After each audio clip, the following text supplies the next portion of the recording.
من پێم وایە ئەمان ئەوەی پەیوەندی بە حکوومەتی هەرێم وەیە، حکوومەتی هەرێمیش بریتێ لە دوو زۆن، هەرێکە و ئەجێندای دەوڵەتیشی لەسرە. هەمووان دەزانین پارتی دیموکراتی کوردستان لە زۆنی زەرد بەرمەبنای حکمی سیاسەتی تورکیا کەوتووە و بەرژەوەندی چاوبەشیان هەیە، هەتا دەگاتە پاراستنی ئەجێندای خودی پارتیش لە ناوچەکە و لە بیریشمانیە بە چەندین جار هەتا لە بۆ شەڕ ناوخۆیەکانش پارتی هێزی تورکیا بەشداری کردووە.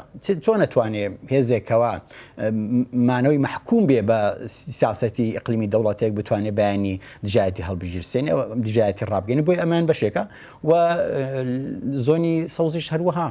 لە ئێستاش دەبینین جوولەی دوڕۆنە تورکیەکان لە ئەوێژوە پەیدا بووە، ئەمەش ئاماژەیە بەوەی کەوە ئەمانیش کەوتونەتە سەر هەمان هێڵ کە بیانوێ تورکیا بە شێوک لە شێوەکان لە خۆیان ڕازی بکەن و لە بیر نەچێ شەرایینی ئابووری کوردستان بەدەست تورکیاوە محکومە هەتا جوولەی پارتە سیاسەکانیش. بۆیە ئەوانە لە ئێستادا ئیدارەی ذاتی خۆیان لە دەست خۆیان نییە، لە دەست ئەجێندای هەردوو دەوڵەتی ئێران و تورکیایە. بۆیە ئەمەش نابێت چاوەڕێی مەوقفێکی باسی لۆ بکەیت لەسەر ئاستی خەڵک جەماوەر شەقام هەر هەمووی دژی ئەم هاتنەی تورکیایە. کەس لەوەی ناشارێتەوە تورکیا لە قوتابخانەخانی خۆی لە پەروەردەی وڵاتی خۆیان دژایەتی کوردی ڕاگەیاندووە، کوردی کردە دێوەزمێکی گەورە لە ناخوێنی تاکی توریشی ڕوایە. چکە لە ئێستادا دەبینین هێزەکانی کەسیان ئینکاری شەڕی کورد ناکەن، پێیان وایە ئەمە تر شتێکە بەڵایەکە بۆ تورکیا هاتووە. بۆیە ئەمانە عمقێکی پەروەردەی دروستکردی لە ناو تورکیاش بۆ ئەوەی ئەم شەڕە ئیدارە و ئیدامی ئەو شەڕە بکەوە. تورکیا هەمیشە دەیەوێت کێشەکانی ناخۆشی لە دەرەوەی خۆی فڕێداتە دەرەوە بۆ کێشانەی بەتابەتی کە کورد هەمیشە وا پێناسەتەکە کە مەترسیە لەسەر سیاسەت و دەوڵەتی تورکیا.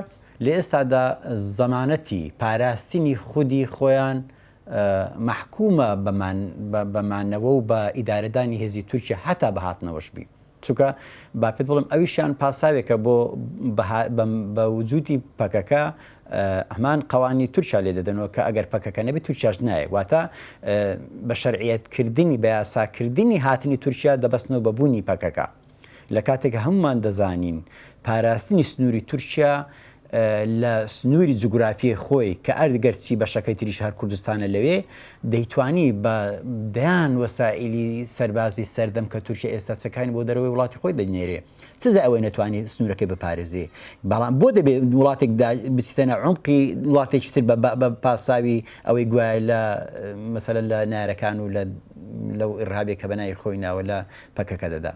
و پێشمە تورکیا لە پارتویەکێتی باشی بەدەست ناکەوێت لە ساحەکە ئەگەر کە هەماهەنگن بۆ ئەوەی ئیدارە بەو هاتنە بدەن و لای خەڵکیش ڕەتفعل و کاردانش وا دروست نەبێت کە ئەمە داریشکارێکی سەرفە و چارەنووسی هەرێم دەکەوێتە خەتەرەوە. ئەوانەی پێیان وایە ئۆردوگان تا سەر پشت و پەنان دەبێت لە داهاتووشین نزیکە بەرژۆندەکانیان دەپارێزێت لە ساحەکە.